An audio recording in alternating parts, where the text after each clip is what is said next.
माननीय अध्यक्ष जी, मैं सरकार के इस बिल नंबर 22 पर अपनी गंभीर चिंताएं व्यक्त करना चाहता हूं।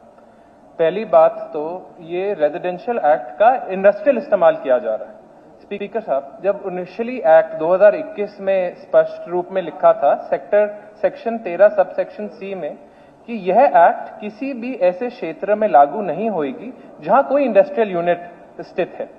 सरकार ने जानबूझकर इंडस्ट्रियल एरिया को एक्सक्लूड किया था ओरिजिनल बिल में, क्योंकि उन्हें पता है कि इंडस्ट्रीज को रेजिडेंशियल कॉलोनी से अलग रेगुलेट करना पड़ता है। लेकिन अब जो ये बिल कह रहा है, ये इस एक्सक्लूजन को हटाकर सेक्शन 6A में जोड़ रहा है कि अनऑथराइज्ड इंडस्ट्रियल एस्टैब्लिशमेंट्स को रेगुलराइज करेंगे।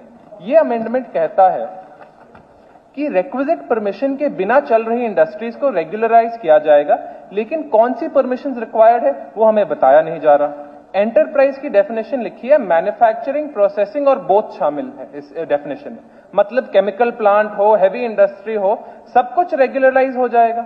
और सबसे खतरनाक, जैसे ही कोई उल्लंघन करने वाला ऑनलाइन अप्लाई करेगा, लाइन लिखी है, all punitive action shall be deemed to have been suspended, यानी कि तुरंत उन्हें सरकारी इम्यूनिटी मिल जाएगी। चाहे वो कोई फैक्ट्री कितनी भी खतरनाक और हानिकारक हो पास वाले नागरिकों के लिए, उन्हें इम्यूनिटी है।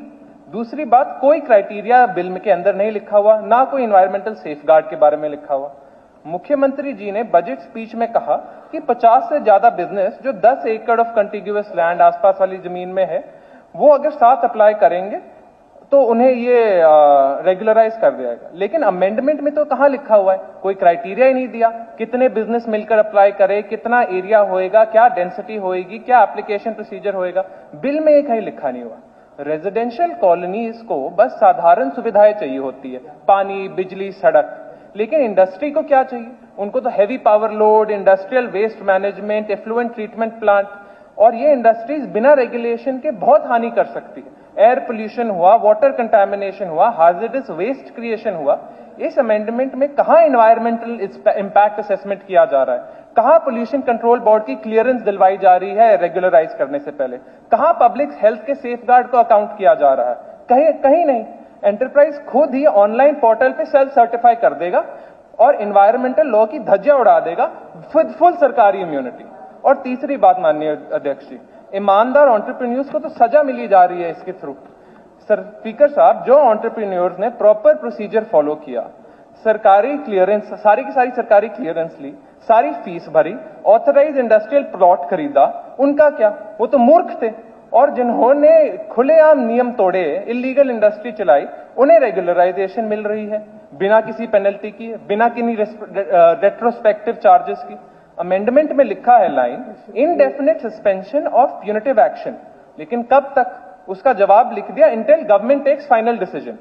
और ये डिसीजन कब आएगा, कोई टाइमलाइन नहीं है। इसका आम भाषा में क्या मतलब है कि परमानेंट एमनेस्टी, मतलब परमानेंट छूट दी जाएगी उल्लंघन करने वालों को। ये मैसेज क्या जा रहा है भविष्य में बिजनेस करने वालों को कि पहले आप इलीगली ऑपरेट करो और फिर रेगुलराइजेशन मांग लो। जैसे ही पोर्टल पे सबमिट बटन दबाओगे, जो सारे प्यूनिटिव एक्शन थे आपके खिलाफ, सारे सस्पेंड हो जाएंगे। चाहे आपकी फैक्ट्री कितनी भी पोल्यूटिंग हो, आस पास व समाज की कितना भी खतरा हो रहा हो। माननीय स्पीकर साहब, आखिरी खत्म नहीं होने वाला। हाँ आदित्य जी, हाँ जी, जो आपने कुछ लोगों के बारे में बोला कि वो मूर्ख है, तो हटा दें उसमें से कार्रवाई, हटा दिया जाए, उसको हटा देना। ठीक जी। माननीय अध्यक्ष जी, सरकार ने ऐसा एक एक्ट जो रेजिडेंशियल एरिया के लिए साधारण सुविधाओं के लिए बनाया था, उसे इंडस्ट्रियल लॉलेसनेस को लेजिटिमाइज करने के लिए नहीं बनाया, हथियार नहीं बनाया जा सकता। पब्लिक हेल्थ, एनवायरमेंटल सेफ्टी और रूल ऑफ लॉ सब कुछ दावे पर लगाकर हम मिसगाइडेड बिजनेस प्रमोशन नहीं कर सकते। जो सारे कांग्रेस के विधायक यहां बैठे हैं, सब बिजनेस ग्रोथ को सपोर्ट करते हैं, सब उन नौजवानों के लिए जो रोजगार बनाने वाले बिजनेस है उनको सपोर्ट करते हैं। लेकिन एक फ्यूचर प्रूफ प्लान होना चाहिए। इस अमेंडमेंट में वैसा कुछ है नहीं। पब्लिक सेफ्टी के लिए कुछ नहीं है, एनवायरमेंट प्रोटेक्शन के लिए कुछ नहीं है, रूल ऑफ लॉ के लिए कुछ नहीं है। तो मेरी तो आपसे सिर्फ इतनी ही विनती है कि सरकार एक प्रॉपर रेगुलेटरी सेफगार्ड इंक्लूड करके इस अमेंडमेंट को लेके आए। इसके लिए मैं रेकमेंड करता हूं ये सिलेक्ट कमेटी पे भेजा जाए।